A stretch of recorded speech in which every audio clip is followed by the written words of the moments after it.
Et bonjour, bonsoir à tous.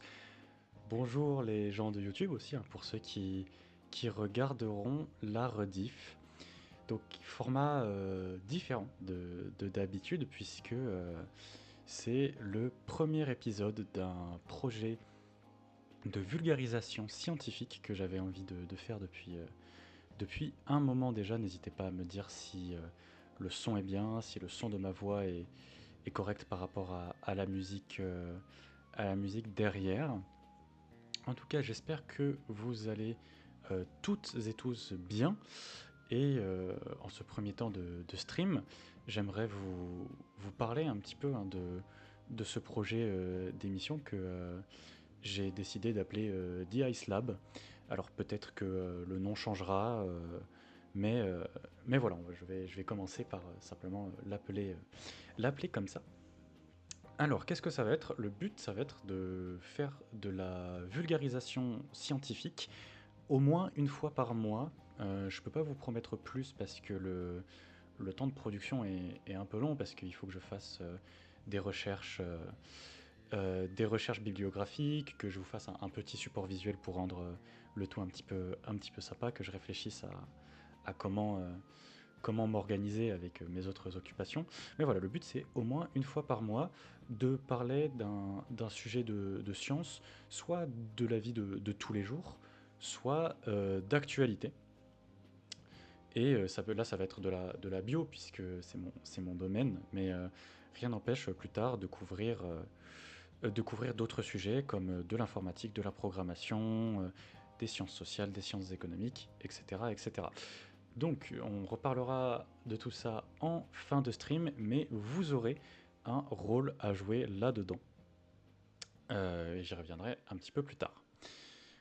Aussi, tout au long de la présentation, vous voyez que j'ai mis les petits plats dans les grands, et merci à Driss qui m'a aidé à faire ce magnifique overlay. Bon, en vrai, il est perfectionnable, mais je le trouve déjà pas trop mal. Bonsoir à tous ceux qui arrivent.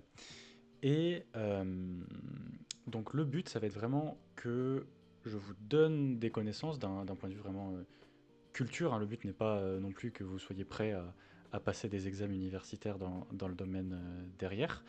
Mais voilà, donc le but, c'est vraiment de, euh, de parfaire en fait la connaissance scientifique, la mienne comme la vôtre, au travers d'un petit moment d'échange. Donc si vous avez des questions au cours de ce stream, n'hésitez pas, c'est vraiment le cœur du projet, se baser sur l'échange pour mieux comprendre les enjeux scientifiques qui nous entourent, éviter la désinformation qui traîne sur les réseaux sociaux, etc. etc. Aussi, il n'est pas exclu que je dise une bêtise, hein. Je ne me prétends pas le meilleur scientifique, le meilleur biologiste du monde. Donc si vous repérez une coquille, une erreur ou une imprécision, n'hésitez pas à le faire savoir. Et trop tard pour l'université, oui effectivement, pour toi un peu tard. Mais n'hésitez pas à le faire savoir, et je corrigerai ma présentation avant de vous la donner, puisque je donnerai toutes les présentations pour que vous puissiez y rejeter un œil, si vous avez oublié ou si vous avez envie de vous redocumenter sur un sujet. Toutes les présentations seront mises à disposition à la fin des streams. Il en va de même, les rediffusions seront postées sur une chaîne YouTube créée expressément sur l'occasion, mais j'y reviendrai en fin de stream. Donc écoutez, sans plus tarder, je vous propose de commencer ce petit stream, ce premier épisode du Ice Lab, qui va traiter de la vie miroir. Alors, je ne vais pas tout spoiler, on va y aller point par point. On va vraiment voir depuis les bases vraiment basiques. Et d'ailleurs, s'il vous manque une notion que je n'ai pas explicitée, parce que je pense que tout le monde l'a, n'hésitez pas à me le faire savoir, on fait une pause et je vous explique. Il n'y a pas de souci. Donc je vais peut-être enfoncer quelques portes ouvertes, mais voilà le plan. Déjà, avant de parler de la vie miroir, on va s'attarder un peu sur ce que c'est qu'une bactérie, puisqu'on va parler de bactéries miroirs essentiellement au cours de ce stream. Donc voilà, simplement, qu'est-ce qu'une bactérie et puis tout ce qui gravite un petit peu autour. Ensuite, je vous parlerai un petit peu de biochimie. Alors, je sais que ce mot peut en faire frémir certains, mais promis, on va prendre le temps et vous ressortirez de ce stream avec quelques connaissances de biochimie de base. Donc voilà, on va parler un petit peu de biochimie, donc c'est-à-dire on va parler principe du miroir en biologie, puisque depuis tout à l'heure je vous parle de vie miroir, mais qu'est-ce que peut être cette vie finalement. Ensuite, on parlera un petit peu des intérêts de cette vie miroir. Pourquoi est-ce que ça peut être notre ami ou notre ennemi. Enfin, on parlera d'immunologie globalement un petit peu au cours d'un chapitre où je vous démontrerai les risques environnementaux, sanitaires et les dérives de l'utilisation d'une vie miroir. Enfin, nous conclurons sur le futur de cette vie hypothétique. Et enfin, je vous donnerai quelques sources pour les intéressés, si vous voulez vous documenter un petit peu plus sur certains aspects de cette présentation. Donc il me semble que j'ai mis des sources sur de l'immunologie et, et de, sur l'immunologie et de la bactériologie essentiellement. Alors, tu n'entends quasi rien. Alors, ça doit venir de chez toi. Est-ce qu'on peut me confirmer avant qu'on rentre dans le vif du sujet qu'on m'entend bien? Ou alors c'est général ce mauvais son? Je peux baisser un petit peu la musique de fond éventuellement. Est-ce que ça va mieux là? Son au max. C'est étrange ça.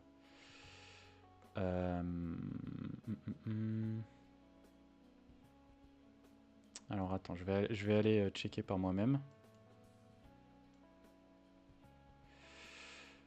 Non, écoute, sur mon, re- sur mon retour, je m'entends bien.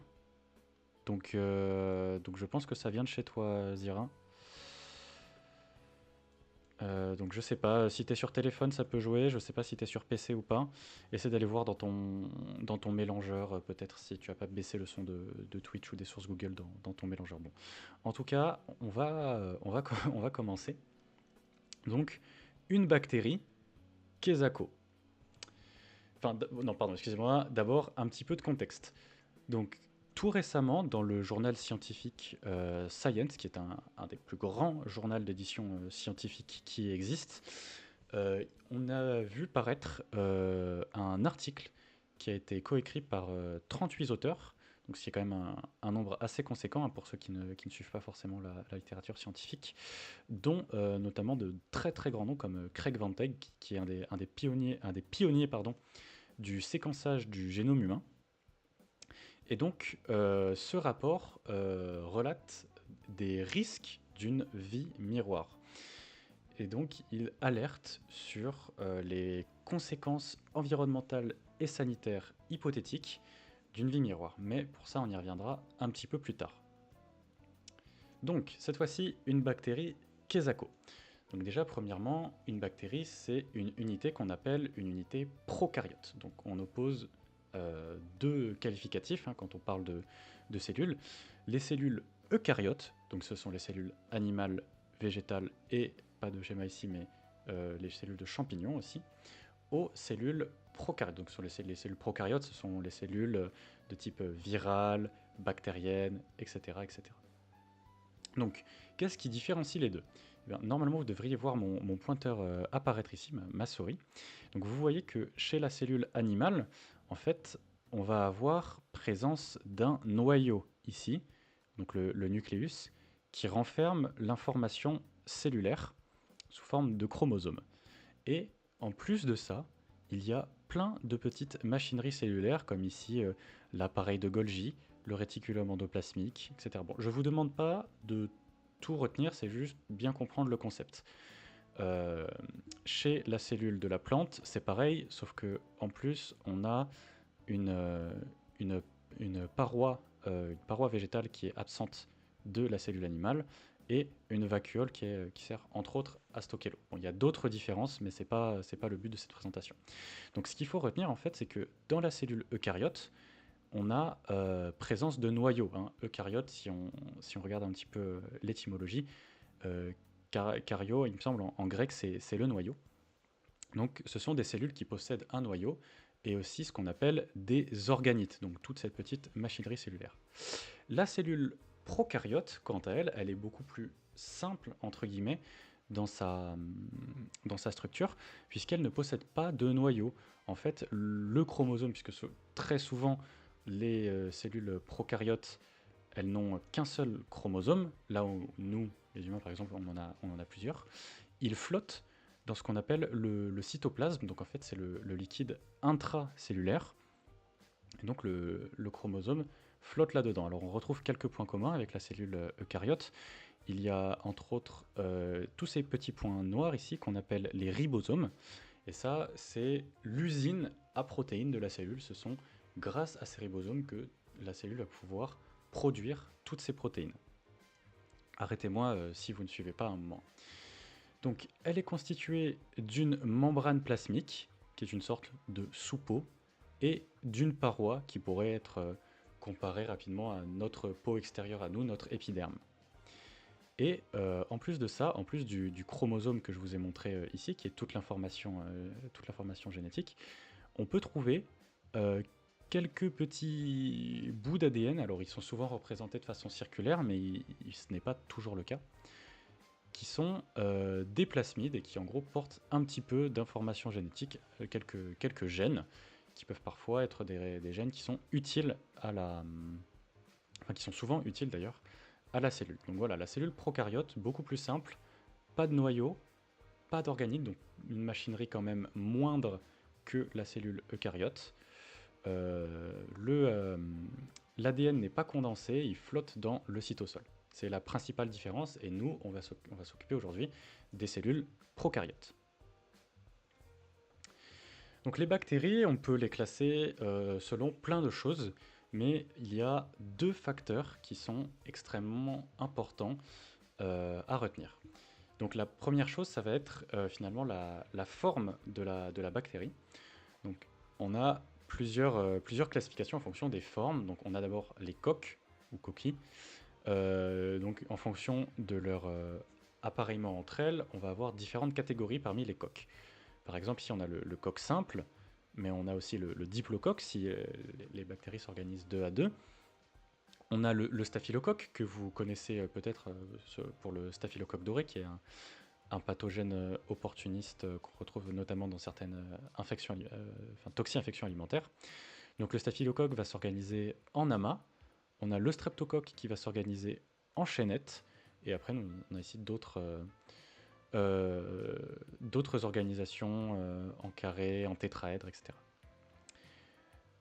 À l'opposé de la coque, on a la bacille, et merci beaucoup Cathy Grid pour le follow. Donc à l'opposé de la coque, on a la bacille. Alors on a un peu un intermédiaire entre la coque et la bacille, ce qu'on appelle un cocobacille, hein, finalement, c'est vraiment un mix des deux. On a aussi le bacille classique, et comme pour les coques, le diplocoque s'il est en duo, le diplobacille s'il est en duo, le streptobacille s'il est en chaînette, et alors on parlera pas trop d'amas, mais plus de palissade pour les bacilles. Il y a aussi d'autres formes un petit peu plus rares, comme le vibrio par exemple, le vibrio, c'est notamment la forme que prend la bactérie responsable du choléra. On a aussi les bactéries filamenteuses ou alors les spirochètes. Ça, ce sont des cas qui sont vraiment plus particuliers.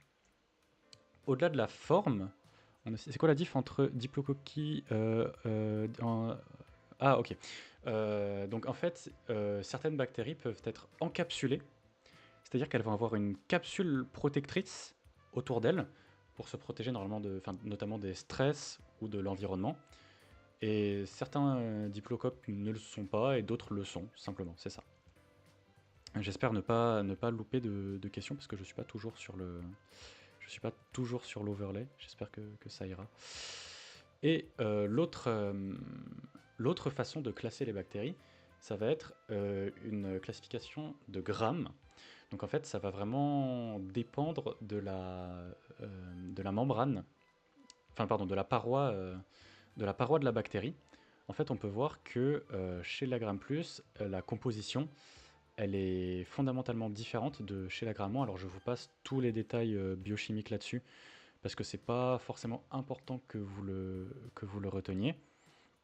Mais en gros, il faut savoir que chez la gramme plus, on a une seconde couche très épaisse de peptidoglycanes qui est absente de chez la gramme moins.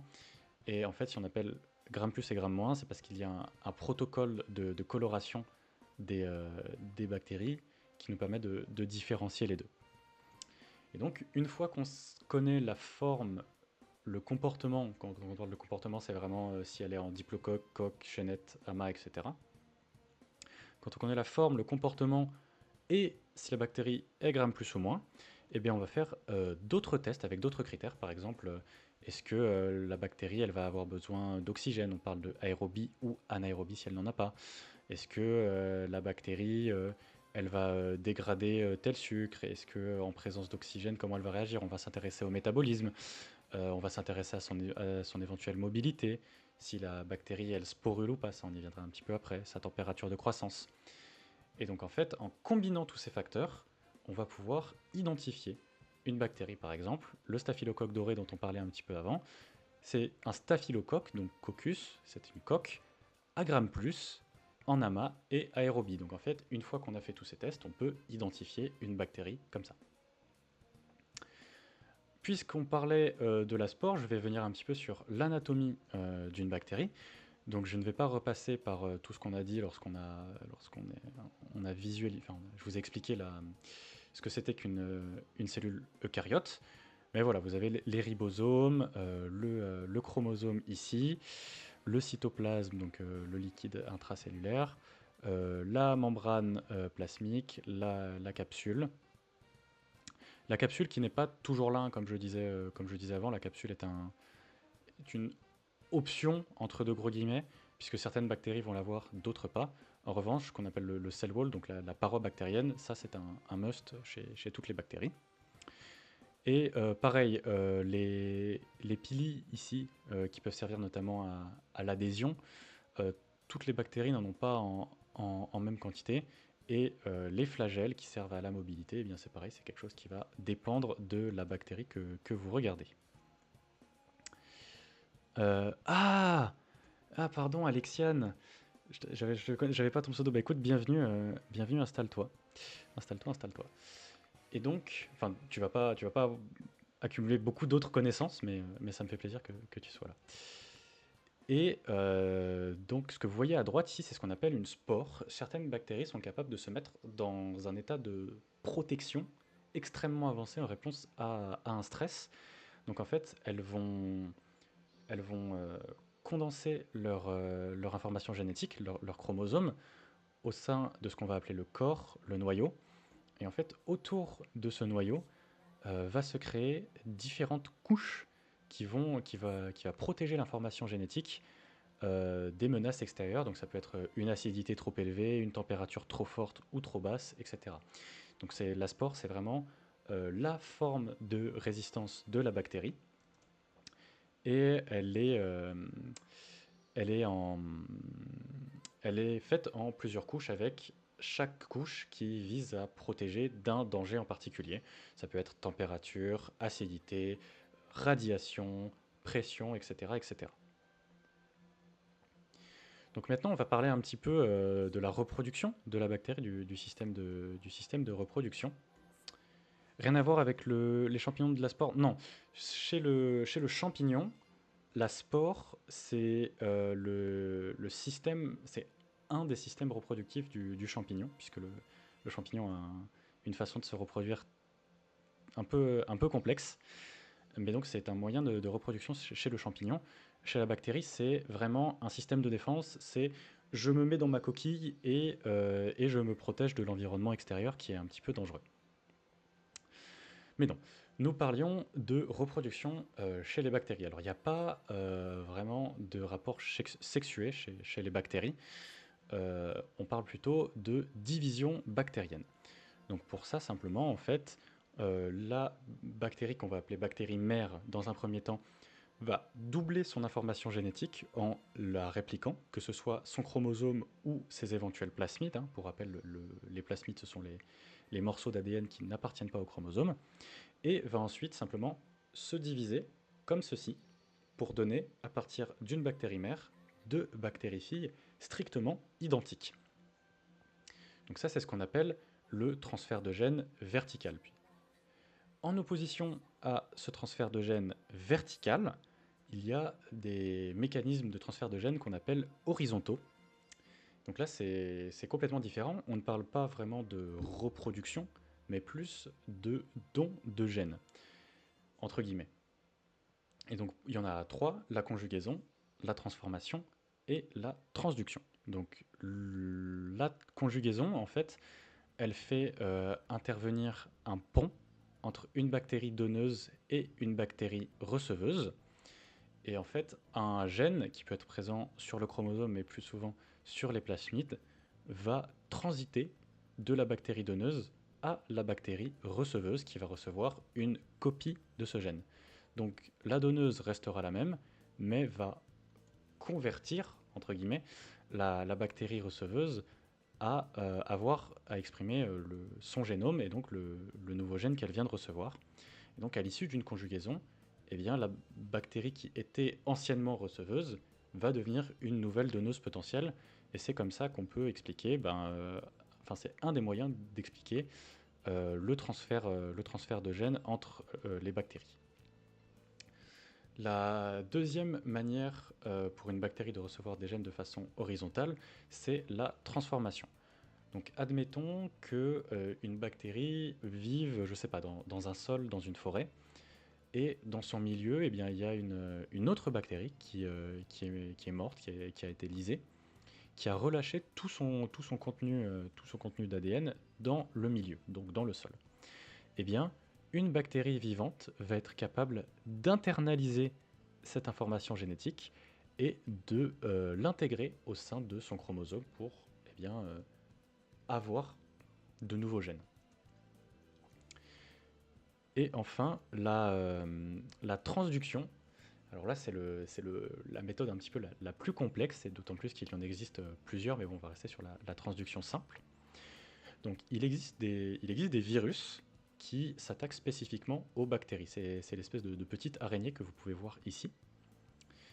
Et ce virus, on l'appelle un bactériophage, et il va venir injecter son ADN dans la cellule. Une fois que l'ADN est injecté dans la cellule, eh bien, le virus va commencer à s'y répliquer pour faire plein de copies de lui-même et ensuite aller coloniser d'autres cellules. Mais lorsqu'il va se reconstruire à partir du matériel génétique de la bactérie, eh bien, il va intégrer un petit peu d'ADN bactérien. Et lors d'une prochaine infection, eh bien, il y a possibilité, par hasard, entre guillemets, que le virus, au lieu d'intégrer son ADN de virus, eh bien, il intègre l'ADN de la bactérie qu'il a précédemment tuée à la nouvelle hôte. Et la bactérie, là, elle va recevoir, finalement, par transport viral, un nouveau gène bactérien. Donc ce sont les trois modes de transfert horizontaux de gènes.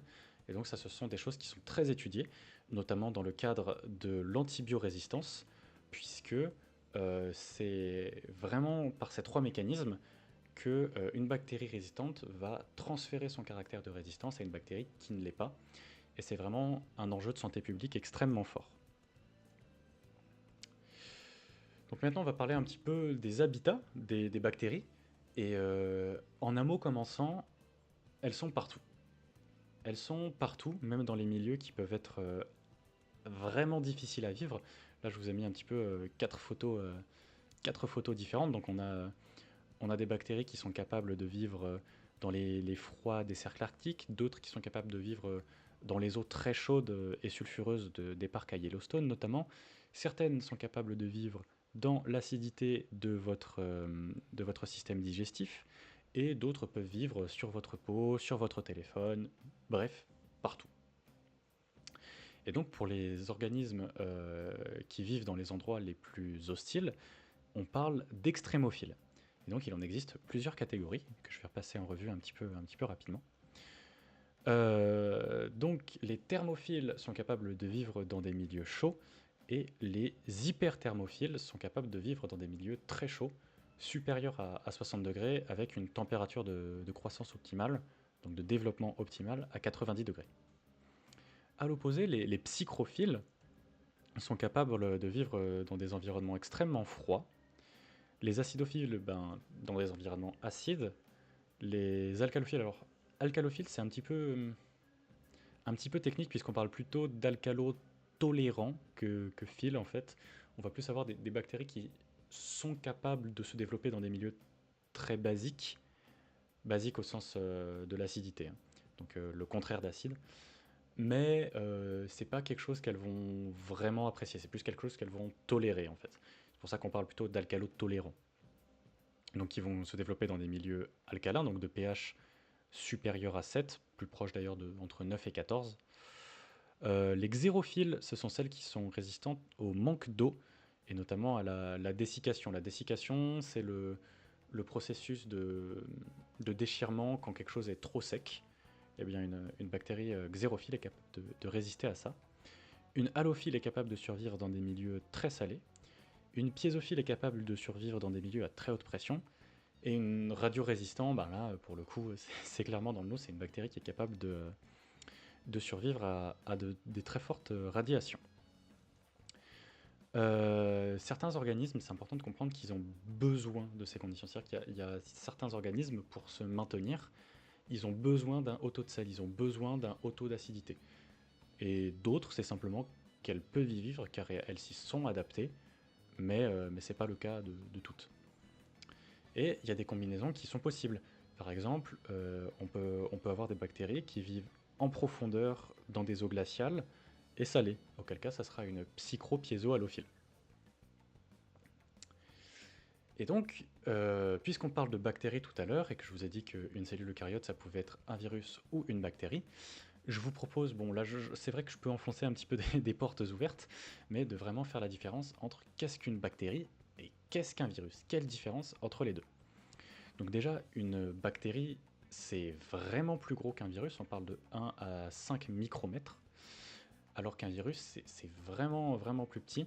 C'est à peu près 100 fois plus petit si mes maths ne sont pas trop à la ramasse, euh, puisque ça fait plus de 20 à 300 nanomètres.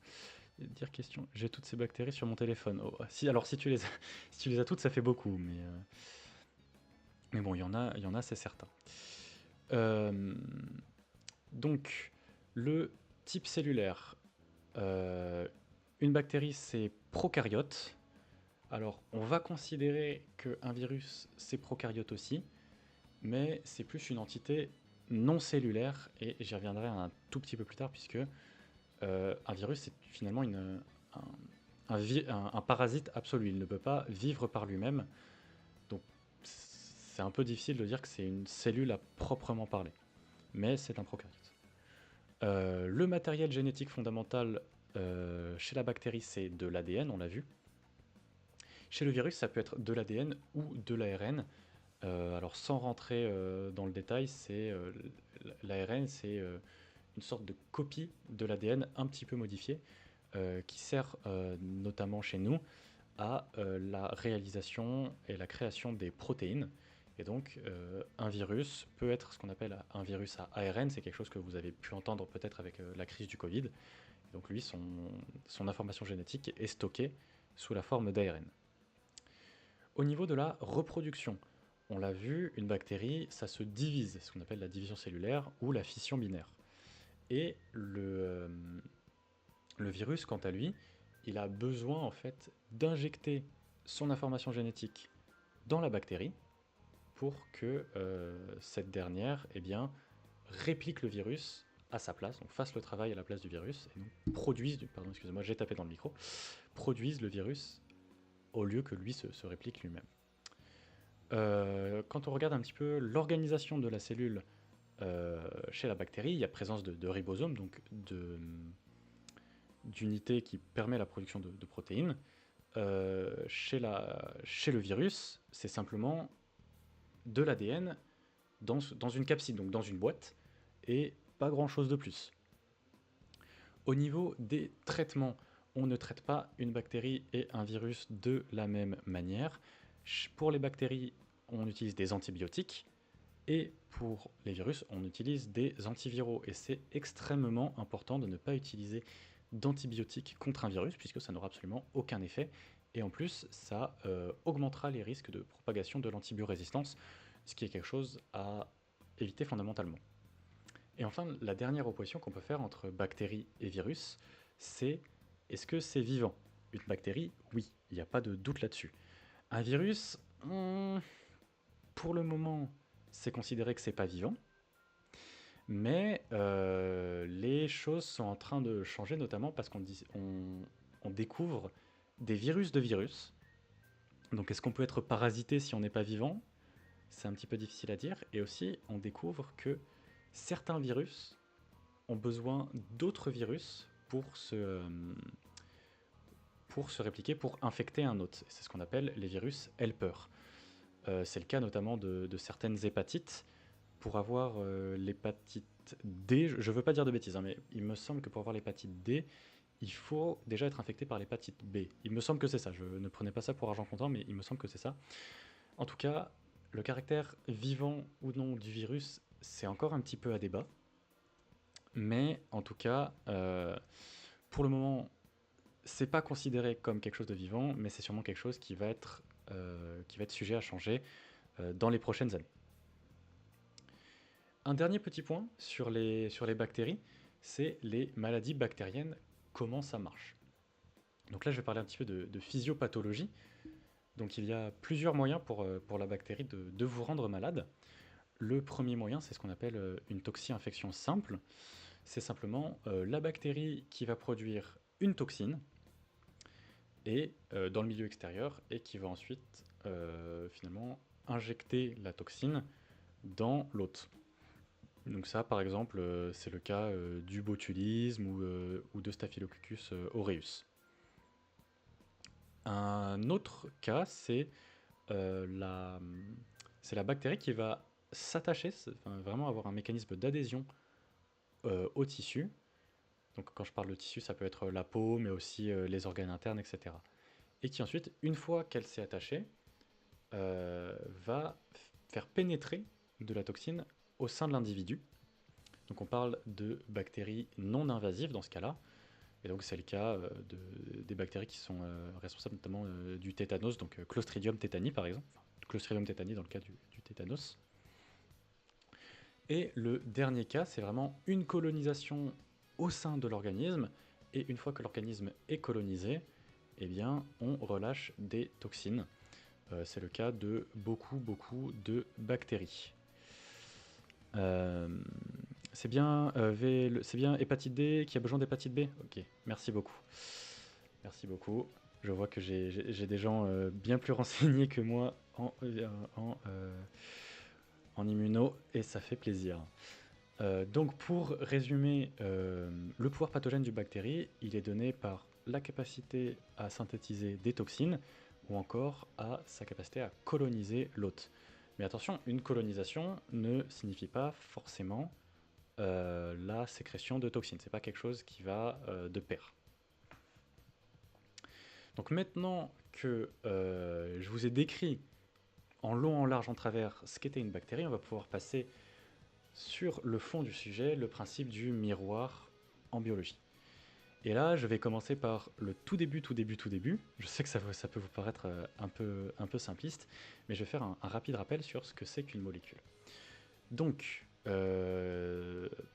partout, les éléments sont composés d'atomes. Ce sont vraiment, si vous voulez, les briques élémentaires de tout ce qui nous entoure. Donc tous les atomes sont répertoriés dans le tableau périodique des éléments, hein, ça que vous avez, j'espère, au moins toutes et tous vu une fois dans votre vie. Donc voilà, elles peuvent être résumées à des briques de Lego, un peu en vrac, qui ne sont pas assemblées, qui ne construisent rien, mais qui sont là.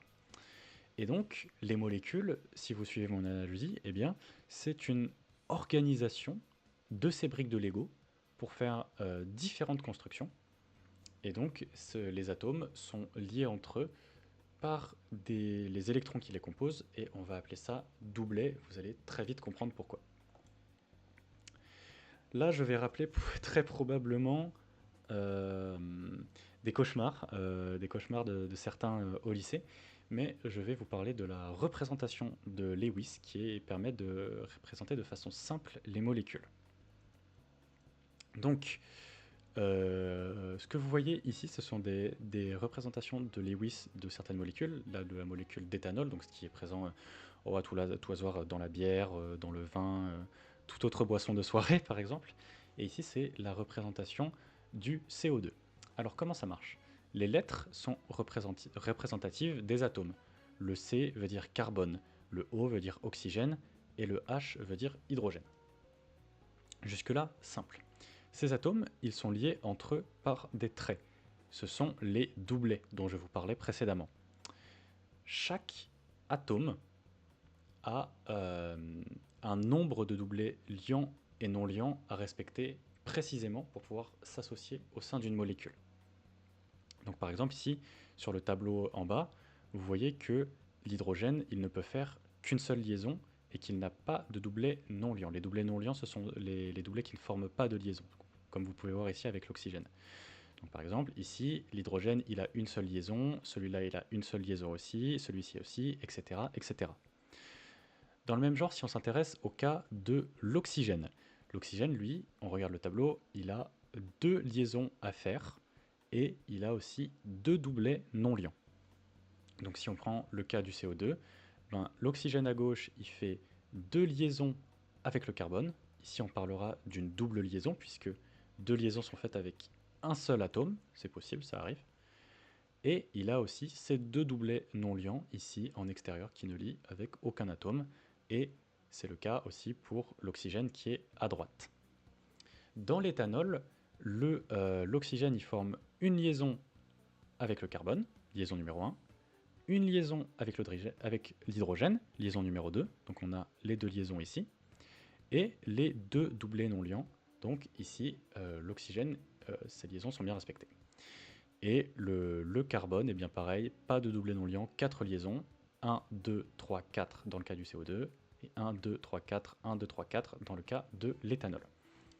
Donc vraiment ce qu'il faut retenir, c'est que chaque atome a un nombre de liaisons à respecter pour pouvoir s'agencer avec un autre. Et pour qu'une molécule soit stable, c'est-à-dire qu'elle soit capable d'exister, aucune liaison ne doit être libre si elle n'est pas non liante. Mais parfois, ça peut arriver. Par exemple, dans le cas de la soude, hein, que vous connaissez tous, qui est un agent basique, eh bien la soude, c'est HO comme liaison. Sauf que HO, c'est très difficile de lier un atome d'oxygène qui doit faire deux liaisons avec un seul atome d'hydrogène qui ne peut faire qu'une liaison. Donc le seul moyen que ça marche, c'est de transformer un doublet précédemment liant en doublet non liant chez l'oxygène. Et donc pour ça, en fait, on retire on ajoute un électron à l'oxygène. Comme l'électron a une charge électrique négative, on ajoute un moins ici. Et maintenant, l'oxygène n'a plus besoin, enfin l'ion oxygène, parce qu'un ion c'est une version d'un atome avec un électron en plus ou en moins, un ou plusieurs. Hein. Et bien maintenant, l'assemblage peut se faire puisque eh bien, l'hydrogène dans son état normal n'a besoin que d'une liaison et l'ion oxygène n'en a besoin plus que d'une aussi. Et donc ça marche. Donc pour stabiliser une molécule qui ne l'est pas, eh bien on fait intervenir les ions au sein de la molécule. Est-ce que jusque-là, j'ai tout le monde? Je peux rester un petit peu là-dessus si vous n'avez pas compris. Mais en gros, c'est simplement une affaire de liaison. Moi, j'ai autant de liaisons à faire avec mon voisin. Comment on peut s'organiser pour que le tout marche et soit stable? Ok. Le diazote, le diazote, j'en parlerai pas ici, mais ça va. C'est pas si difficile que ça. Surtout que l'azote, il peut se lier de plusieurs manières différentes. Il peut faire trois liaisons, auquel cas il est très stable, ou alors il peut faire plein de liaisons simples, auquel cas il est pas stable du tout. Mais enfin bon, c'est pas le sujet, mais le diazote, c'est un cas un petit peu à part entière. Donc maintenant, je vais vous assommer avec quelque chose d'encore plus difficile. Donc j'espère que vous êtes bien accrochés. On va parler de chiralité.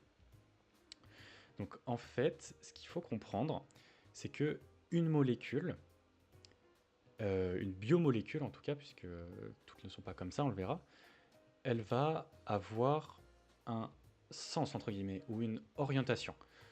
On parle de série D pour dextrogir, mais je dirais droite pour vos besoins de compréhension, ou L pour lévogir, mais là pareil, je dirais gauche. En fait, une molécule chirale, ça va être un petit peu comme vos mains, si vous voulez. Vos mains, elles sont symétriques, mais vous ne pouvez pas les superposer. Ça ne marche pas. Et donc, une molécule chirale, c'est ça. C'est-à-dire que si vous la mettez face à un miroir et que vous faites tourner à 180 degrés l'image que vous avez dans le miroir, eh bien, si vous ne pouvez pas superposer cette image qui a tourné avec l'original, eh bien, la molécule est chirale. Si vous voulez voir un exemple un petit peu, l'exemple de l'alanine, ici en bas. Donc ça, c'est une molécule d'alanine, donc qui est un acide aminé qui va composer vos protéines. Dans un miroir, ça ressemble à ça, mais si on la fait tourner à 180 degrés, cette image, ça ressemble à ça. Et vous voyez que cette version-là n'est pas superposable avec cette version-là. Donc on parle de molécules chirales. Est-ce que j'ai encore tout le monde à ce moment-là ou il faut que je me répète? Et pendant que vous me répondez, il faut savoir qu'il y a aussi quelques molécules qui sont achirales. Donc par exemple ici la glycine, vous la mettez dans un miroir et vous la tournez à 180 degrés, eh bien l'image est strictement identique à la molécule de base. Donc eh bien c'est une molécule achirale. Réexplique un coup, pas de souci. En bas là, la L-alanine, elle est la molécule, c'est comme ça qu'elle est dans tes protéines, dans les protéines d'un bœuf, dans les protéines d'une plante. Voilà, c'est comme ça qu'elle est partout dans le monde vivant. Si tu la mets face à un miroir, cette molécule-là, tu vas obtenir cette image-là. D'accord? Et cette image, si tu lui fais faire une rotation à 180 degrés, eh bien, tu obtiens cette version de la molécule. Or, cette version de la molécule n'est pas strictement identique à celle-ci. Et ça, c'est ce qu'on appelle une molécule chirale. En fait, si tu veux, regarde. Ma main gauche, là, enfin, bon, toi tu la vois à droite, mais ça c'est ma main gauche, c'est l'alanine. La version retournée dans un miroir, c'est ma main droite. Et je ne peux pas les superposer strictement, puisque mes pouces, ils sont opposés. Donc je pourrais dire que mes mains, selon les règles scientifiques, sont chirales, puisque elles sont symétriques, mais non superposables. Donc ma main gauche serait de la série L, et ma main droite serait de la série D, admettons. Est-ce que c'est bon pour tout le monde? Et en gros, ce qu'il faut comprendre, c'est que la chiralité, c'est un des grands mystères de la biologie, puisque par exemple, tous les acides aminés, donc les composants des protéines, sont de la série L, alors que strictement tous les acides nucléiques, donc ce qui compose votre information génétique, ce qui fait que vous êtes vous, sont de la série D. Et c'est comme ça pour tout le monde. C'est comme ça pour le tardigrade qui est dans le fond de votre jardin, pour votre voisin, pour vous, pour l'aigle royal du Nevada, tout ce que vous voulez, c'est comme ça chez tous les animaux vivants. Et on ne sait pas vraiment pourquoi c'est comme ça. D'accord, mais c'est quoi l'impact dans tout cela? Ça reste la même composante? Non, justement, ça reste pas forcément la même composante, puisque une molécule de la série gauche, enfin de la série L, et une molécule de la série D, même si fondamentalement la structure atomique moléculaire est quasiment la même, eh bien, elles peuvent avoir des fonctions très très différentes. Alors il y a un exemple, j'ai honnêtement plus le nom de la molécule, mais c'est une molécule qui, dans un cas, est un antidouleur, dans la série D, je crois, et dans la série L, c'est un anti-tout. Voilà, c'est comme ça. Et donc, c'est justement, j'allais y venir. Une molécule de la série L n'a pas toujours la même fonction que son homologue de la série D. Et ça, c'est très très important à retenir.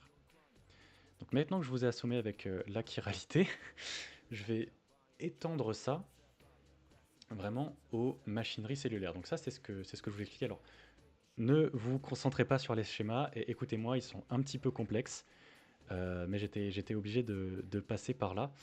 Donc ne vous inquiétez pas, on va y aller point par point. Donc ici, vous avez ce qu'on appelle le dogme central. Donc le dogme central, c'est nous, c'est le tardigrade, c'est l'aigle royal, c'est comme ça se passe dans tout le monde vivant. D'accord? Donc ce que je vous ai dit, c'est que notre information génétique, notre ADN, et j'ai perdu ma souris, voilà, notre information génétique, elle est en série D. C'est comme ça, elle est orientée à droite. Cet ADN, quand il va être lu par la polymérase ici, qui est une enzyme, pour produire des protéines, elle va être lue par une polymérase qui reconnaît l'ADN droite, et donc va produire un ARN droit, qui lui produira des protéines gauches. C'est comme ça. C'est comme ça que ça se fait, c'est orienté de cette manière. Eh bien, selon le dogme miroir, si vous voulez, c'est un ADN qui, quant à lui, est orienté à gauche, sera lu par une polymérase gauche, fera un ARN gauche et fera des protéines droites. Donc en fait, c'est simplement que tous les mécanismes de biologie moléculaire et de métabolisme auront une orientation inversée. Aussi simple que ça. Et de la même manière, les enzymes qui travaillent par exemple à faire de l'acide carbonique à partir d'eau et de dioxyde de carbone, eh bien, comme toutes ces molécules, elles sont dites achirales, le résultat ne changera pas. En revanche, pour les molécules qui travaillent, enfin pour les enzymes qui travaillent avec des molécules chirales, eh bien, par exemple ici comme le, bon, je vous passe tous les noms, c'est du phosphoglucomutase, bon, c'est pas important de retenir ça. Eh bien, elle va transformer un D-glucose en D-glucose 1-phosphatase en D-glucose 6-phosphatase. Et inversement, une enzyme qui serait orientée dans l'autre sens, eh bien, elle travaillera avec du L-glucose pour le transformer en L-glucose 6-phosphatase. Donc, en un mot commençant et sans vous tabasser à grands coups de schémas un peu complexes, une bactérie miroir, ça serait donc une bactérie dont toutes les biomolécules sont en miroir, sont inversées par rapport à l'original. Donc par exemple, l'ADN serait gauche au lieu d'être droite, les protéines seraient droites au lieu d'être gauche, etc., etc. Et les produits du métabolisme de ces bactéries miroirs seraient aussi en miroir. Voilà, c'est tout. Et il faut retenir aussi qu'un hybride entre miroir et non miroir n'est pas viable. Et donc c'est sans doute pour ça qu'au fil de l'évolution, comme tous les hybrides peut-être qui ont pu voir le jour avec les mutations n'ont pas été viables, eh bien on est resté dans ce dogme de ADN droite, protéine gauche, etc. etc. L'ARN gauche donne quoi en droit? Alors, ici, l'ARN gauche, tu vois, il a été traduit à partir d'ADN gauche, et cet ARN gauche va donner des protéines droites. Alors que dans le dogme normal, l'ARN, il est droit, et il va donner des protéines gauches. C'est tout. Donc maintenant, vous allez me dire, ok, c'est bien beau toutes tes bêtises de miroir, pas miroir, etc., mais à quoi ça sert? Et avant de vous dire fondamentalement quels sont les intérêts d'une vie miroir, je vais passer rapidement par le fonctionnement des antibiotiques. Mais là, pareil, je vais aller extrêmement vite. Donc, les antibiotiques, c'est pas simplement je vois une bactérie, je tue. En finalité, si, mais il y en a de plusieurs catégories. Donc, la catégorie numéro 1, ça va être l'inhibition de la synthèse de la paroi bactérienne. Donc, en fait, là, toute cette couche en bleu, elle ne va pas être synthétisée parce que la molécule d'antibiotique va empêcher la bactérie de synthétiser cette paroi. Et donc globalement, c'est comme si on vous empêchait de synthétiser votre peau. Je ne vais pas passer par 4 chemins, ça va être très compliqué pour vous de vivre. Dans le même genre, il y a un second type d'antibiotique qui va altérer l'intégrité de... Ah, là j'ai ma petite coquille, petite faute de frappe, c'est pas de ma membrane plasmique, mais de la membrane plasmique des bactéries. Donc c'est comme si en gros on vous retirait en tout cas on compromettait votre squelette. Pareil, vous allez le sentir passer, ça va pas être extrêmement agréable pour vous. Donc la bactérie étant privée de membrane plasmique va donc mourir, hein. On peut aussi, par une autre classe d'antibiotiques, empêcher la synthèse des protéines. Donc fondamentalement, tout ce qui va être vital à la bactérie, on va l'empêcher de le synthétiser. On peut aussi inhiber le métabolisme lié à l'ADN, donc là on va empêcher la bactérie de se répliquer. Et ensuite il peut y avoir d'autres types d'inhibition des antibiotiques, mais bon là, pour le coup, on va un peu loin et c'est pas le but du stream d'aujourd'hui.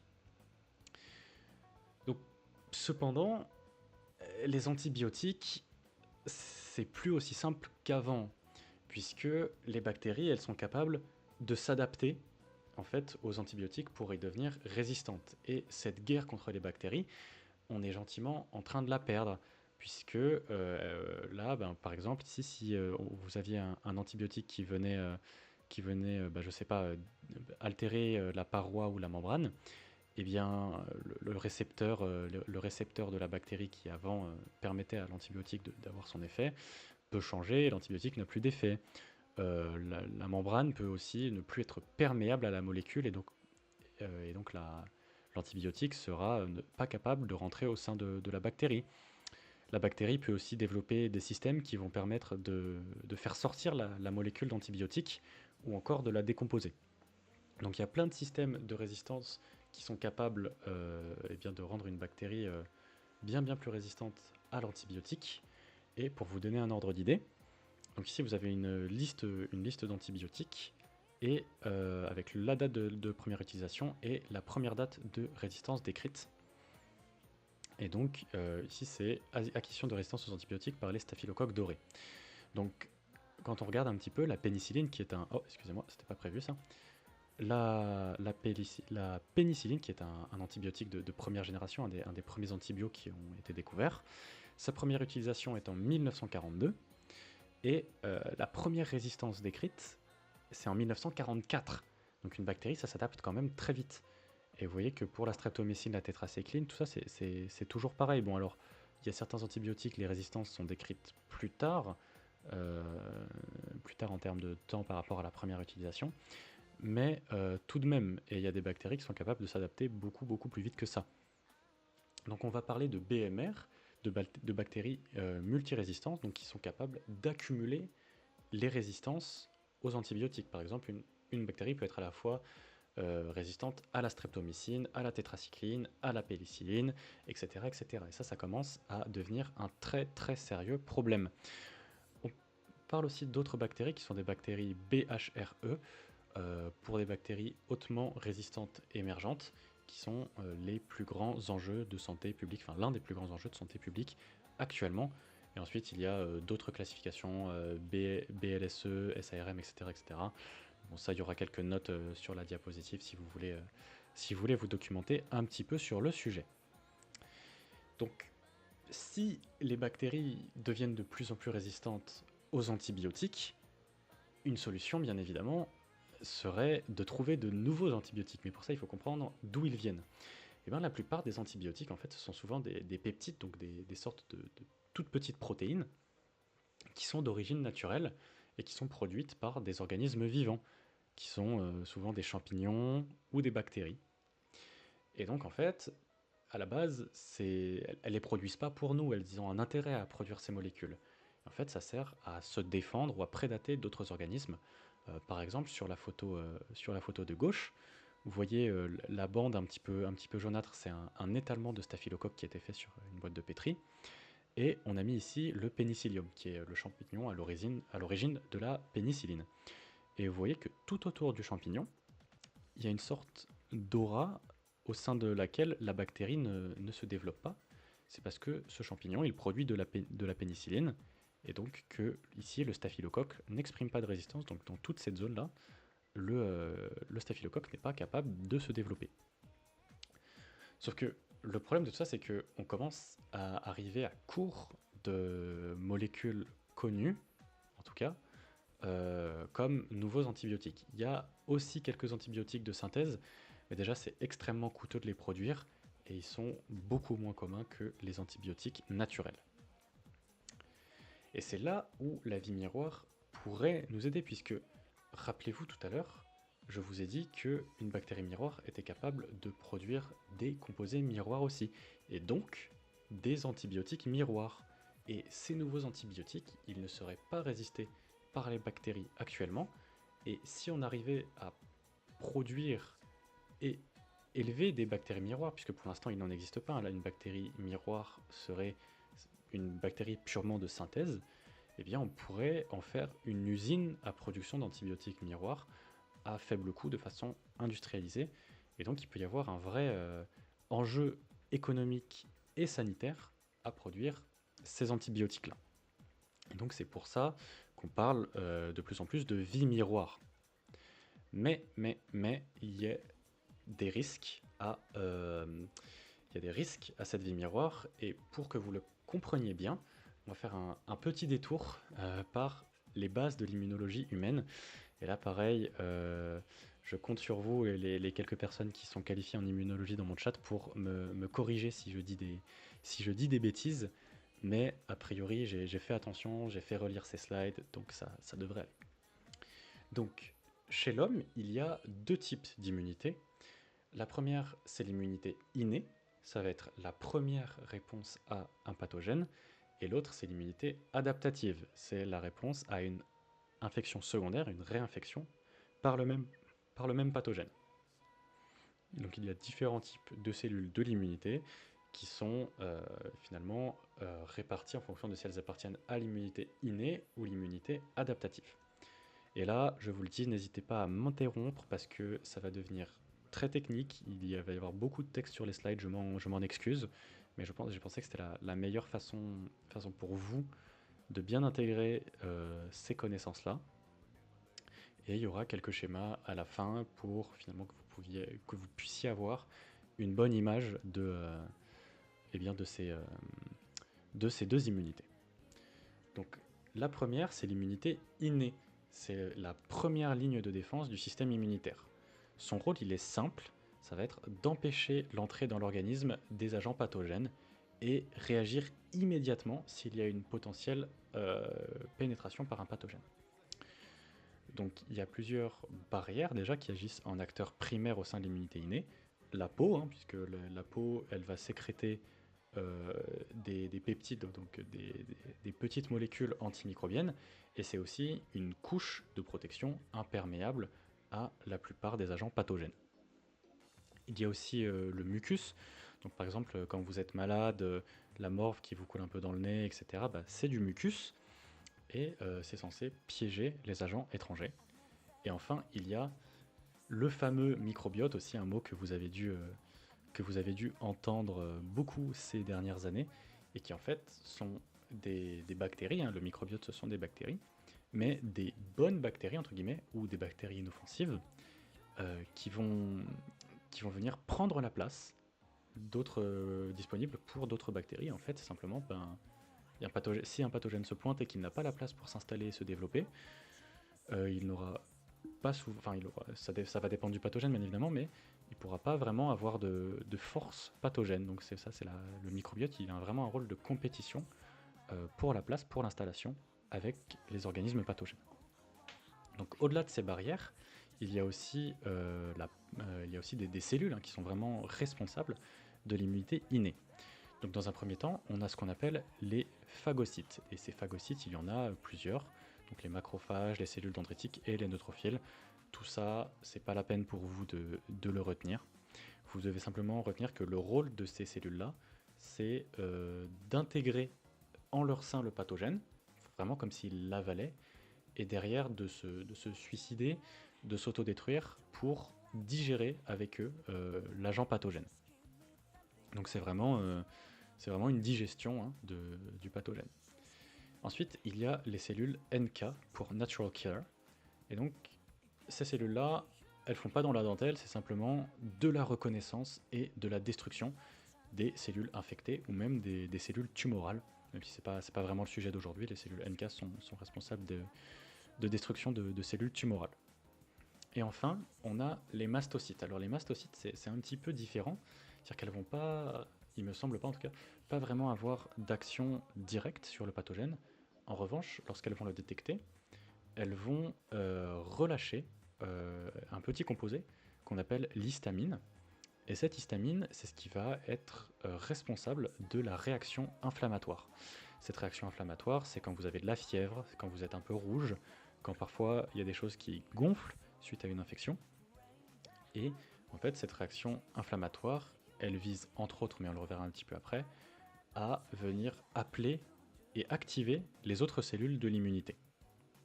Donc en fait, si la question que vous pouvez vous poser, c'est d'accord, Gauthier, on a compris, ces cellules, elles ont différents rôles, elles peuvent tuer, elles peuvent avaler, etc. Mais comment elles reconnaissent l'agent étranger, l'agent pathogène? Eh bien en fait, elles ont des récepteurs, alors il y en a plein, on appelle ces récepteurs les PRR, mais honnêtement, il y en a une plâtrée, donc je ne vais pas vous assommer avec ça. Mais ces récepteurs-là, ils vont être capables de détecter les motifs moléculaires qui sont communs qui sont retrouvés chez énormément de pathogènes. Et ces motifs, on appelle ça les PAMP. Alors attends, excuse-moi, j'ai vu ta question. Si on prend des antihistaminiques, en fait, on empêche les mastocytes d'agir. Ben alors, là, je t'avoue que je ne pourrais pas répondre avec certitude à ta question. Peut-être que le chat peut répondre, mais en tout cas, tu vas réduire la réaction inflammatoire par soit recapture de l'histamine, soit par neutralisation des mastocytes. Mais effectivement, les antihistaminiques viennent agir sur la libération d'histamine. Alors ça sera peut-être le sujet d'un autre stream, puisque les allergies, c'est quelque chose d'extrêmement intéressant à traiter.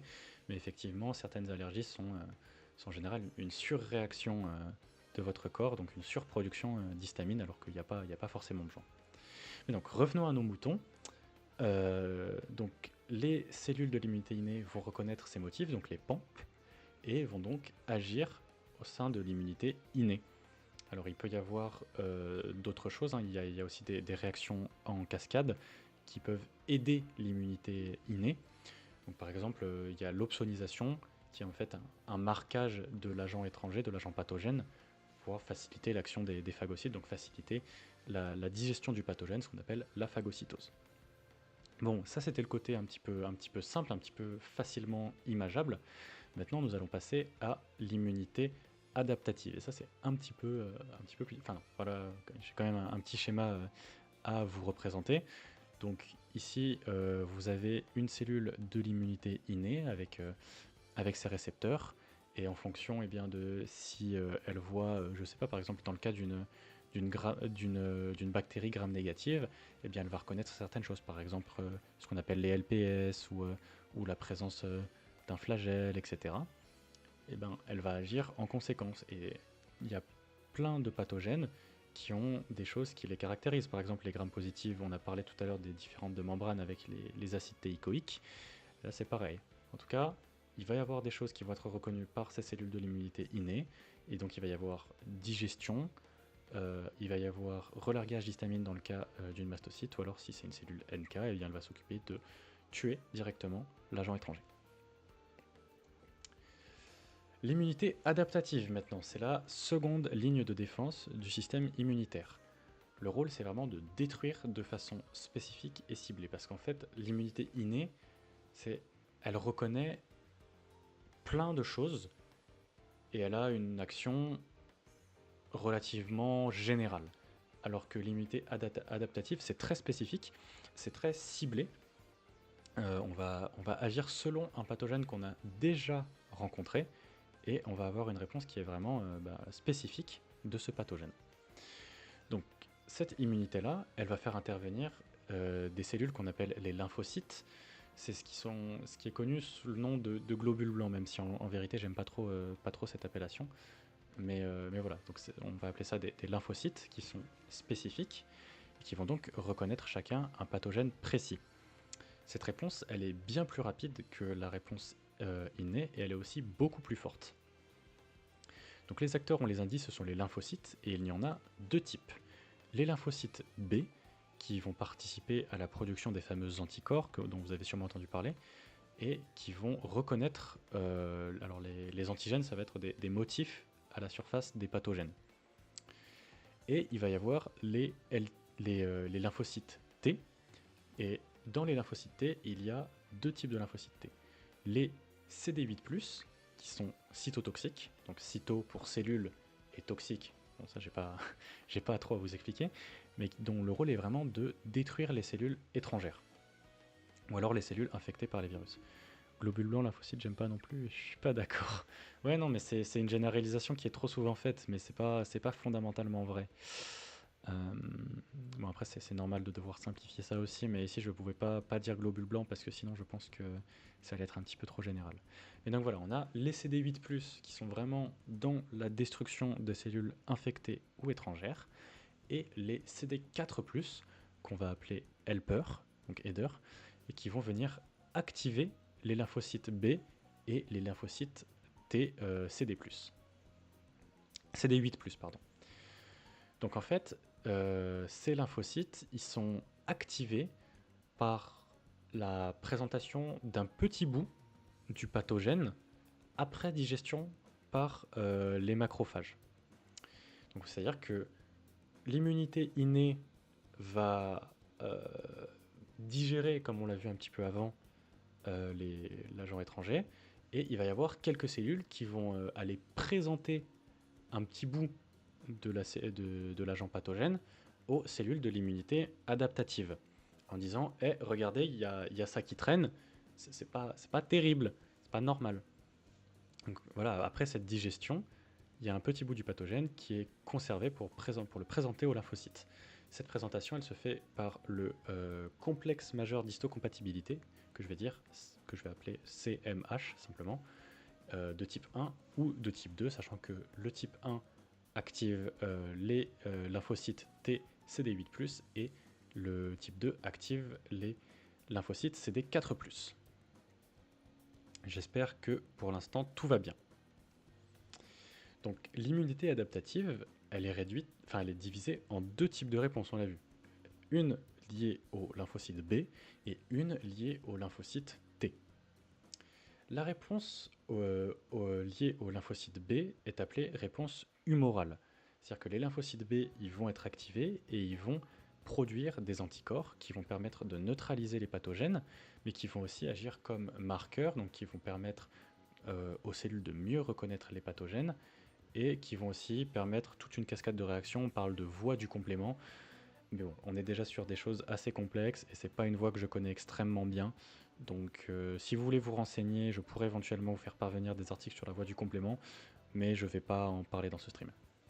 Et il y a aussi la réponse dite cellulaire qui, elle, repose sur les lymphocytes T.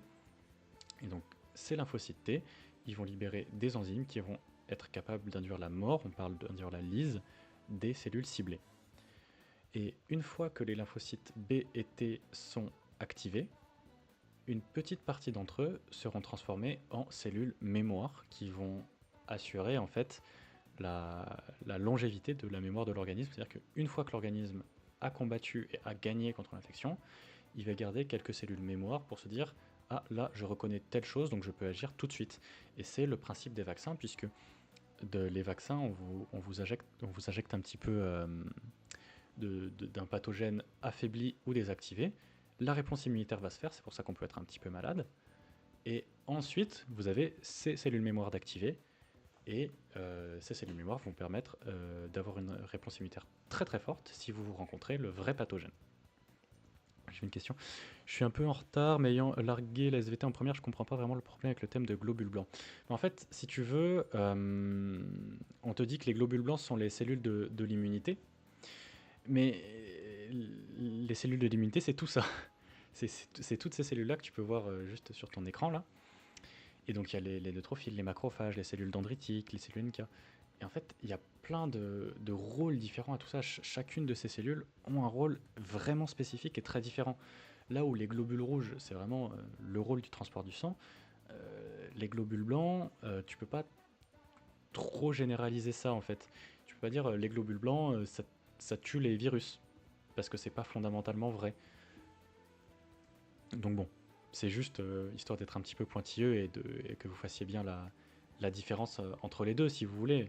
Bien sûr, tu peux dire les cellules de l'immunité, c'est les globules blancs, mais tu peux pas dire que ça.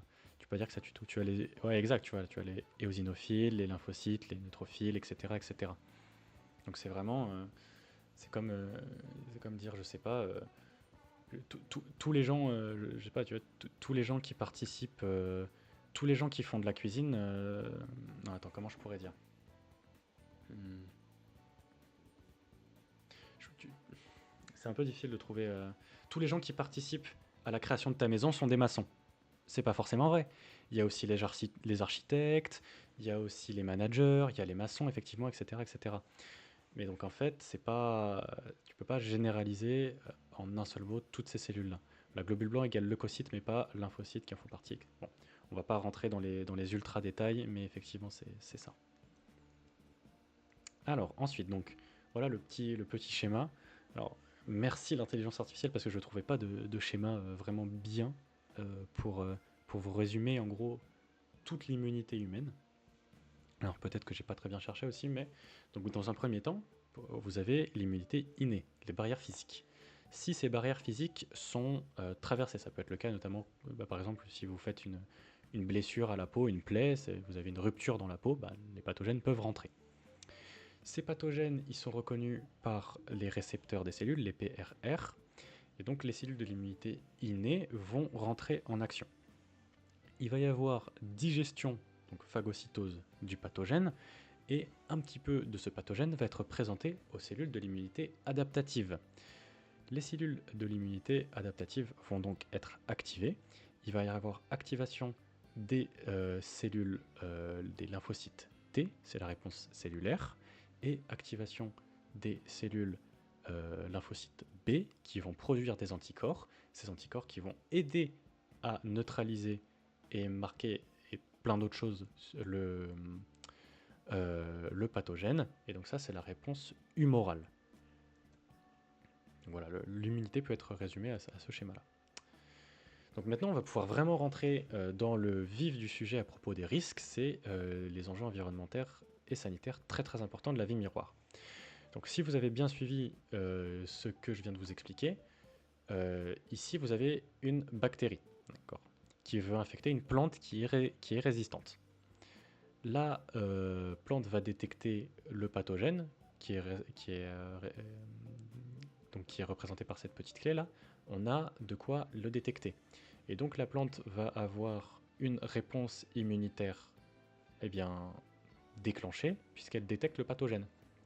En revanche, la bactérie miroir ici, avec ses petites protéines miroirs, elle ne va pas être détectée par la plante parce que la plante ne possède pas simplement de quoi la détecter. Et comme la plante ne possède pas de quoi la détecter, eh bien elle ne va pas être reconnue et la plante va tomber malade.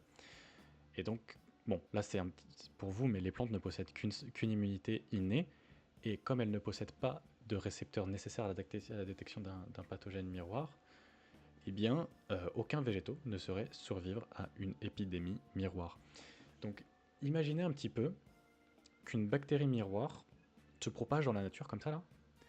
Les arbres, les algues, l'herbe, tout ce que vous voulez, ça dégage. Il n'y a plus rien. Pareil pour les poissons, et un petit peu pareil, je vais y venir, peut-être pareil pour nous, puisque c'est ce que j'ai écrit ici, en l'état, aucun être vivant ne semble doté des récepteurs permettant une réponse immunitaire aux bactéries miroirs. Ça pose de graves problèmes, car d'hypothétiques pathogènes miroirs seraient complètement, même totalement invisibles au système immunitaire des êtres vivants, parce que nous n'avons pas évolué pour nous en protéger. Et c'est logique, puisque souvenez-vous de ce que je vous ai dit tout à l'heure, l'évolution a fait que certaines biomolécules sont orientées à gauche, certaines biomolécules sont orientées à droite, donc il n'y a pas de raison pour l'évolution de sélectionner un moyen de protection sur quelque chose qui n'existe pas. Donc actuellement, aucun être vivant ne semble, je dis semble parce que peut-être qu'il y a une exception, mais c'est très très peu probable. En tout cas, aucun être vivant semble avoir deux protections contre un éventuel pathogène miroir. Et pour mieux comprendre ça, je vais reprendre quelques schémas du rapport dont je parlais en début de stream pour vous expliquer. Mais ici, regardez, là, la bactérie neutre, naturelle, alors, MMPS, c'est PAMP, hein, c'est juste que c'est l'appellation en anglais. Ces PAMPs, ils sont reconnus, et derrière, on a toute la machinerie de l'immunité innée qui est reconnue. Alors que les PAMP miroirs, eux, ils ne seront pas reconnus, et donc la bactérie ou le pathogène pourra bien, se développer dans l'organisme. Sur votre droite ici, vous avez un schéma de ce qui pourrait se passer éventuellement dans le cas d'une infection d'une cellule par une bactérie miroir. Donc ce qui est marqué avec ce pictogramme ici, c'est un processus qui est voué à l'échec, et là c'est un processus qui potentiellement viendra à échouer. Donc le macrophage, il ne pourra pas reconnaître les PAMP, donc il ne pourra pas se déplacer pour aller digérer la bactérie. Il ne pourra pas non plus y adhérer, puisqu'il n'a pas ce qui va permettre l'adhésion à une bactérie miroir. L'internalisation ne pourra pas se faire parce qu'il n'y aura pas les bons récepteurs. Et enfin, peut-être que éventuellement, même si tout ça c'était le cas, ce qui est très peu probable, il y aurait peut-être des déchets miroirs liés à l'internalisation d'une bactérie. Et ça, on ne sait pas trop ce que ça pourrait faire. Donc bon, vous voyez que déjà, ici, pour l'immunité innée contre un pathogène miroir, c'est clairement pas gagné. Mais même en admettant que ça se montrerait partiellement efficace et que la cellule de l'immunité innée soit capable de présenter un petit bout d'antigène miroir à nos cellules T et B. Ces cellules-là n'ont pas non plus les récepteurs pour être activées par des petits bouts de pathogènes miroirs. Donc on aurait très très peu d'activation de cellules de l'immunité adaptative, voire pas du tout. Donc tout ça, ça pose un problème, puisque si on vise vraiment à produire des bactéries miroirs pour la production d'antibiotiques, hein, rappelez-vous, c'est pour ça qu'à la base, il y avait un intérêt à produire ces bactéries miroirs-là. Eh bien, est-ce que ça serait possible de vraiment les contenir de façon sécurisée pour qu'on se dise qu'il y ait zéro problème? Alors, dans les faits, c'est possible de les contenir, mais il y aurait beaucoup de limites. Donc il y a deux possibilités. Il y a un confinement physique, donc simplement la mettre dans une chambre hermétique, ce genre de choses. Alors, une simple défaillance technique ou une erreur humaine provoquerait un désastre. Donc ça, c'est pas une option qui va être viable. Il est aussi possible de penser à un confinement qui va être biologique.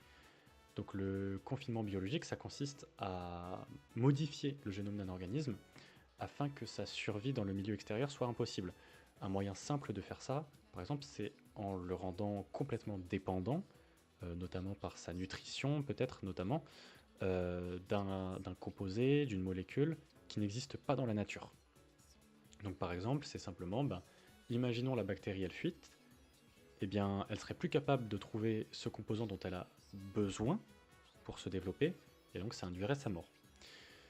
Ça réduit considérablement les risques, ça c'est sûr. Dans les faits, on peut, mais en vrai on le fait pas. C'est pas si simple. C'est pas si simple parce que ça réduirait les risques, hein, vraiment, de la rendre dépendante à une molécule qui n'existe pas dans la nature. Mais n'oubliez pas ce que je vous ai dit tout à l'heure. Déjà, une bactérie, son génome, il peut muter, et aussi il peut échanger des gènes avec d'autres bactéries. C'est pas impossible, hein. Et du coup, elle peut très bien choper les gènes d'une bactérie qui pourrait lui permettre de contourner cette restriction.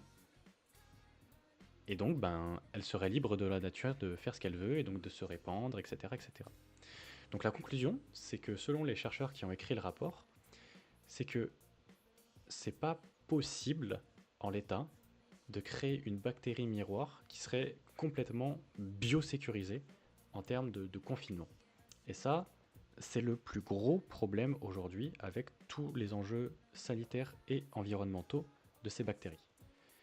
Et enfin, il y a une dérive, je vais pas en dire beaucoup, mais simplement je vous laisse imaginer, je sais pas, les dégâts que pourrait faire une arme bactériologique avec des bactéries miroirs. Voilà, c'est une dérive très très extrême, mais qui peut arriver. Bon, on en est pas là encore, hein, puisque les bactéries miroirs, on n'y est pas encore tout à fait.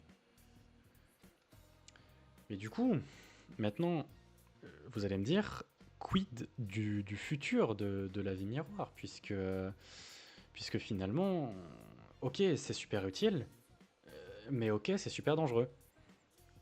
Donc il y a deux camps dans cette histoire.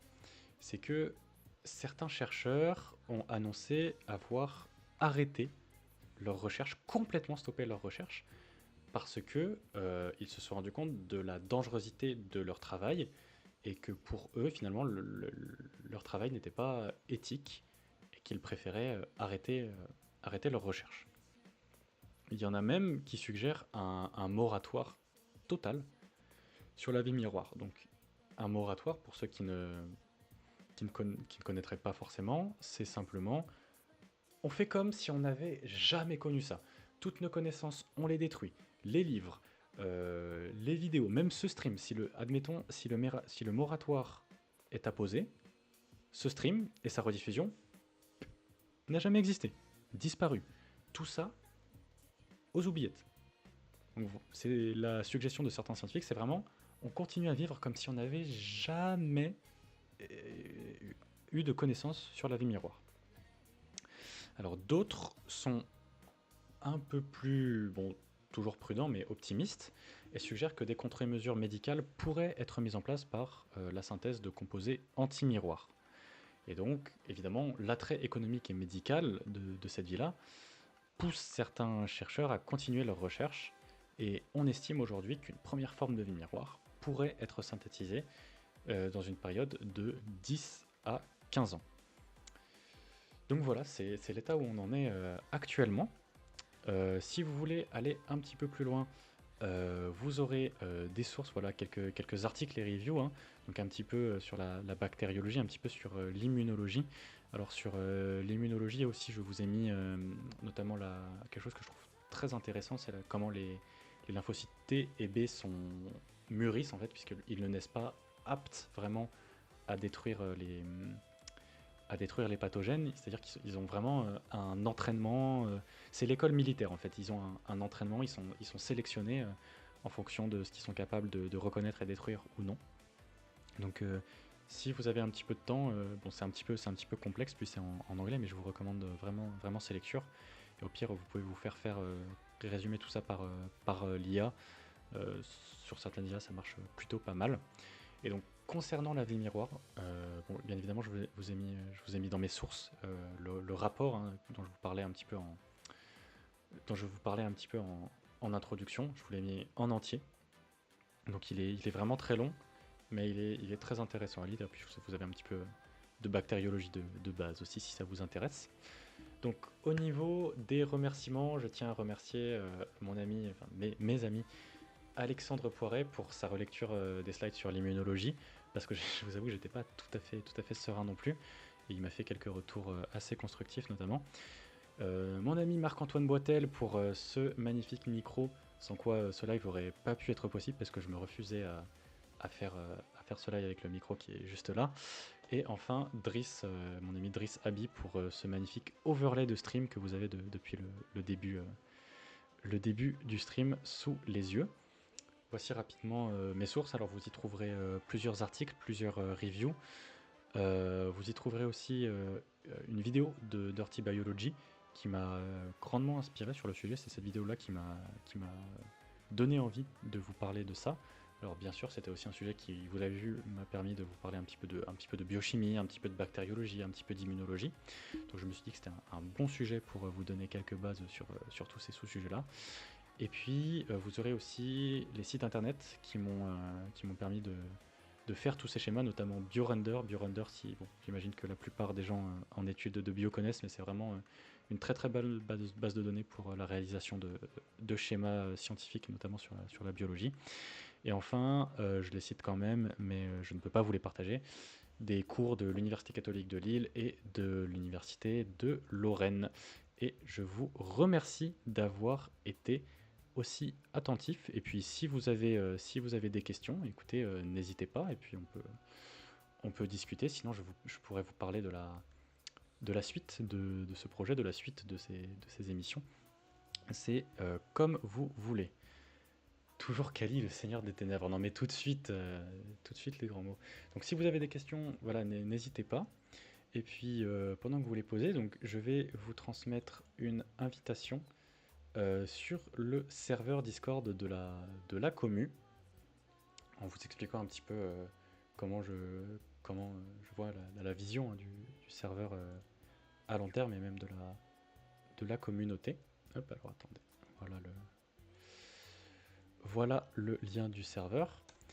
Et en fait, le but, alors il va y avoir deux grandes parties au sein de ce serveur. Ça va être vraiment, il va y avoir une partie très. Merci d'ailleurs, merci pour l'épinglage. Je vois que j'ai des modos très très réactifs.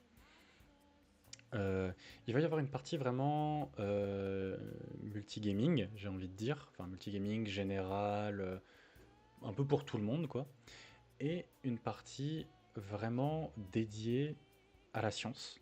Vous pourrez y retrouver notamment toutes les présentations visuelles que je vous donnerai lors des streams. Vous les retrouverez ici sous la forme de Google Drive, très probablement. Ah, merci, ça me fait plaisir si vous avez passé un bon moment. Donc vous y retrouverez toutes les présentations sous forme de Google Drive, simplement pour que je les protège. Je veux simplement pas que ça soit réutilisé, modifié, etc. Mais vous y aurez accès 24 heures sur 24. Et donc ça, pas de souci là-dessus. On a un peu flippé, on croirait un scénario d'horreur. Ben, c'est vrai que le scénario n'est pas très réjouissant. Après, c'est aussi pour ça qu'il y a ce genre de, de regroupement de scientifiques, si tu veux, qui viennent à développer un sujet. C'est pour aussi voir comment on peut gérer tout ça, si tu veux. Donc, évidemment, ça fait peur. Maintenant, bon, je suis quelqu'un qui reste assez optimiste sur le sujet en me disant que les gens ne feront pas fondamentalement n'importe quoi avec la vie miroir, après à voir ce qu'il en est à venir. Donc sur ce serveur Discord, vous pourrez aussi simplement avoir des suggestions de sujets pour les prochains streams, et c'est là où je dirais que vous aurez un rôle à jouer. C'est que si vous avez envie d'en apprendre plus sur un sujet en particulier, vous pourrez me le suggérer dans le salon approprié, et à partir de là, eh bien, je pourrais en choisir un, faire des recherches, etc. Si vous avez une question trop courte pour que ça passe sur un stream en entier, pas de souci, il y aura un salon qui est fait pour ça aussi. Et surtout, on ne se limite pas à la bio, c'est-à-dire qu'on peut discuter d'un peu tout et n'importe quoi sur ce serveur avec plein de sciences différentes. Il n'y a pas de souci. Et le but, c'est vraiment d'échanger sur des domaines de sciences différents pour parfaire notre culture scientifique à tous. Vous retrouverez ce stream sous la forme d'une rediffusion sur YouTube qui sera à venir, mais je vous ferai parvenir toutes les indications. Il y aura aussi un compte Instagram que vous pourrez suivre. Alors ça sera des extraits de stream, sûrement sous la forme de short un petit peu remontés. Je ne sais pas encore comment je vais faire ça, mais vous aurez plusieurs médias à suivre. Probablement que sur Instagram, je ferai aussi des shorts sur des sujets vraiment d'actualité, etc. Donc restez connectés là-dessus. En tout cas, j'ai l'impression que ce format vous a plu. Donc comme je l'ai dit, j'essaierai d'en faire un par mois. Ça sera pas forcément toujours évident et j'essaierai de vous tenir informé au plus possible. Mais j'espère que ça vous a plu. N'hésitez pas à faire vos suggestions, à rejoindre le Discord. Et surtout, portez-vous bien. Si vous avez une question, n'hésitez pas. Restez curieux et à très vite. Ciao tout le monde.